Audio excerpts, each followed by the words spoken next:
ቢያንስ አሁን እንኳን ተነስተ በጥፊ አታጮለኝም? ከተጋባን 2 ዓመት ሆነን በእነዚህ 2 ዓመት ውስጥ አንድም ቀን ተጣልተንም ሆነ ተደባድበን አናውቅም። የኛ ትዳር ለሰው ሁሉ ምሳሌ ነበር። ባልስ እንደየው ነው እንጂ አንድም ቀን ድምጻቸው ተሰምቶ አያውቅም።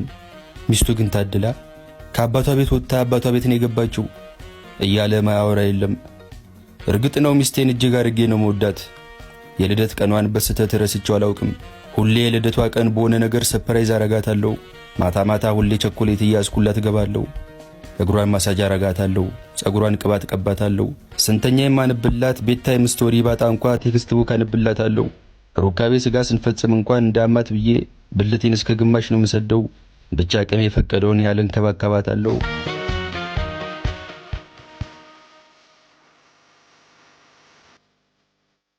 ከሆነ ጊዜ በኋላ የሚስቴ ጸባይ እየተቀያየረ መጣ። በሆነው ባልሆነው መነጫነጭና ነገር መፈለግ ጀመረች። ድሮ ከውጪ ስገባ እራት አቀራርባ የምትጠብቀኝ አሁን ራስ ሰርተ ብላ ማለት ጀመረች።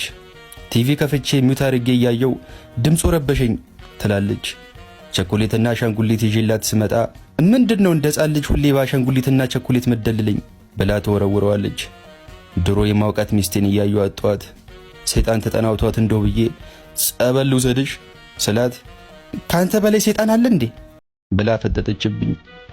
የስሜ ነገር የሚዞኝ እስከ መጨረሻው ድረስ ታገስኳት።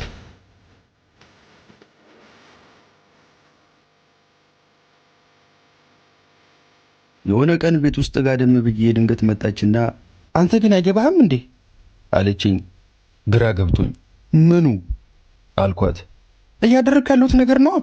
እኔ እኮ እንድትገርፈኝና እንድትደበድበኝ እኮ ነው ይህን ሁሉ ነገር የማደርገው። አንተ ግን ልትደበድበኝ ይቅርና ምንም እየመሰለ አይደለም። ሁሌ በሰው ትዳር እየቀና መኖር አለብኝ። ጓደኞቼ እኮ ባሎቻቸው እንዴት እንደሚደበድቧቸውና አልጋ ላይ እንዴት እንደሚያሰቃዩቸው በነገሩኝ ቁጥር በቅናት አለቁ። አንተ ግን አልጋ ላይ ልታሰቃየኝ ይቅርና ብልትን ለራሱ በአግባቡ አትጠቀምበትም። በንዴት ይሄው እንደዚህ እየተናገርኩ እንኳን ምንም አታረግም። ቢያንስ አሁን እንኳን ተነስተ በጥፊ አታጮለኝም ብላ አበደች።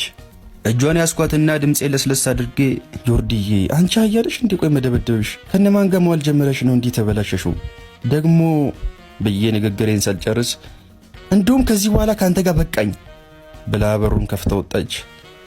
ተከተልኳት። ልትመለስ አልቻለችም። በብዙ ሽማግሌ ለመንኳ ስለመንኩ እምቢ አለች። ቀለበቴን አውልቄ ጣልኩ። ከውስጥ ወጣችልኝ።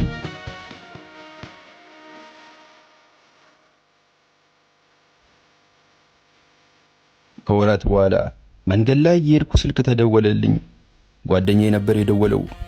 አነሳሁትና ሄሎ እዮብ እንዴት ነው ሁሉ ሰላም አለው ይመስገን። ዛሬ ከየት ተገኘ እባክህ? ኧረ አለው። እኔ የምልህ ዮርዳኖስን ጠየቃት እንዴ? ኮሞስ ገብታለች እኮ። ደነገጥኩ። እንዴ ምን ሆና አልኩት። ነገሩስ ለመንገር ትንሽ ያሳፍራል አለኝ። ግድ የለም ንገረኝ። አዲስ ያገባችው ባሏን አወቅኩ አይደል ተፈሪን? አዎ እሱ ነው አሉ። ማታ አልጋ ላይ ያለማቸውን እየቀጩ በቀበቶ ለጥልጦ እሱም አልበቃ ሲለው እንደ ነጮቹ አንገቷን አንቃለው ሲል ትቧን ቁልፎ ኮማ ውስጥ የከተታት አለኝ። ምንም አላልኩም። ስልኩን ዘጋሁትና እጄን ወደ ሰማይ ዘርግቼ እግዚአብሔር ይስጥ ተፈሪ አልኩ።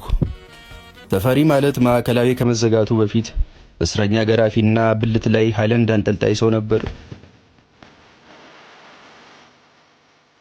ሰው የምኞቱን ያገኝ ዘንድ ግድ ነው።